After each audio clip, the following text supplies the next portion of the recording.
Përshëndetje të dashur miq, sot do të flasim për artisten kineze Chang Sha-na.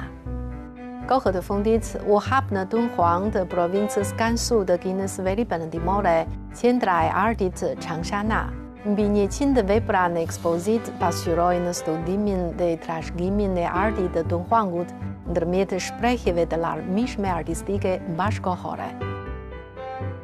Chang Sha-na është 94 vjeçe këtë vit. Pse ajo quhet ende vajza e re e përjetshme e Dunhuangut? Le të njohim historinë e saj. Chang Sha-na lindi në vitin 1931 në qytetin francez Lyon, pranë në lumit Song, kështu që babai e quajti Sha-na, sipas shqiptimit të emrit të lumit në frëngjishte, kurse në gjuhën kineze, Sha-na do thotë lule e hishme në shkretë të tirë. Në moshën 12 vjeçe, ajo erdhi në Dunhuang pikërisht në shkretë të tirë, së bashku me babain, piktorin Chang Shu-hong, i njohur si mbrojtësi i Dunhuangut. E moshuara e mban mend edhe sot vaktin e parë në Dunhuang. Një tas me makarona, një tas me krip dhe një tas me uthu.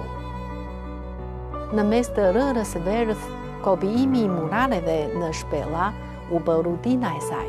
Ngjyrat dhe vijat e mrekullueshme në muraret u gëdendën në zemrën e saj ditë pas dite dhe nga këto stërvitje prej rinis, ajo konsolidoi aftësinë e pikturimit.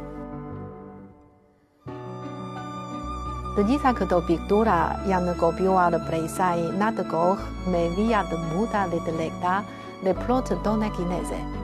Ato janë egzotike dhe plot gjallëri. Kjo pikturë është kopjuar nga shpella 172 e shpella Le Mokao në Dunhuang dhe është vepër e Chang Sha-nas e vitit 1946, kur ajo ishte vetëm 15 vjeçe. Fatkeqësisht, të gjitha muraret në këtë shpellë janë oksiduar dhe nxirë sot, ndërsa pamjen origjinale të shpellës mund ta shohim tani vetëm ndërmjet kësaj vepre të Chang Sha-nas.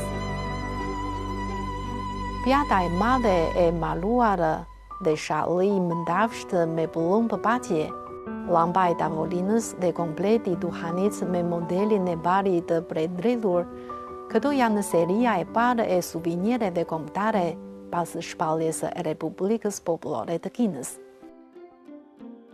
Në vitin 1952, Konferenca Ndërkombëtare e Paqes e Azi Paqësorit u mbajt në Pekin dhe 21 vjeçare sa të hershme Chang Sha-na i u dha detyra të dizenjonte suvenire për konferencën. Si të shtonte suvenire dhe elementet kombëtare kineze, ishte një sfidë përpara Changut.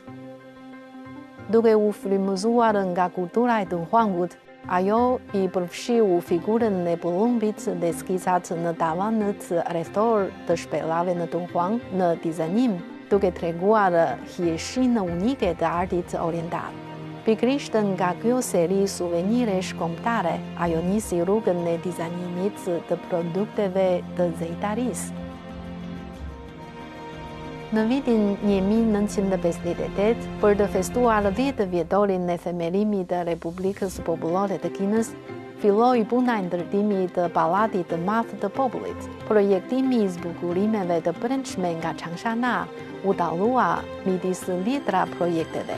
Duke ju referuar modelit të tavanit të shpellës 31 në shpellat Mokao, ajo dizenjoi tavanin e sallës së banketit në një lule rrethore relievi. Ky është një punim i saj kur ishte në moshën 27 vjeçe. Kanë kaluar mbi 60 vjet, kjo lule nga Dunhuang ende shkëlqen. Chang Sha-nas i pëlqejnë lulet, veçanërisht lulet e vogla që nuk u din emrin.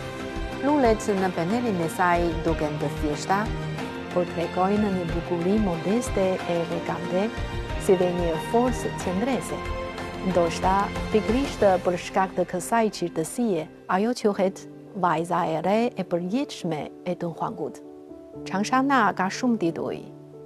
Projektusja e zbukurimeve të Pallatit të Madh të Popullit, dizenjatoria e dhuratës së parë kombëtare të Kinës së Re dhe drejtoria e Akademisë Qendrore të Arteve dhe Zejeve, por ajo tha se ka vetëm një identitet në jetën e saj, që është ajo që ka I tha Yadi, Chang Shu-hong, Shana, mos haro që je nga Dunhuangu.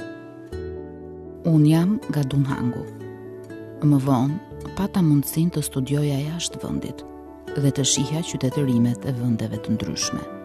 Megjithatë, besoj gjithmonë në zemrën time se qytetërimi kinez është më I shkëlqyeshmi. Kjo është diçka që rrjedh në gjakun e vendit tonë. Changsha-na, edhe në moshë të thyer, ende bën çmos për të përhapur artin e Dunhuangut.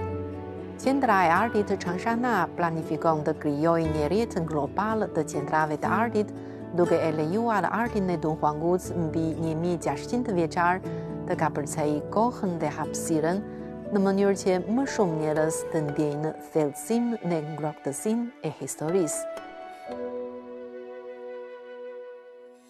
Cila nga veprat e Changsha-na të pëlqen më shumë? Ma thoni te komentet.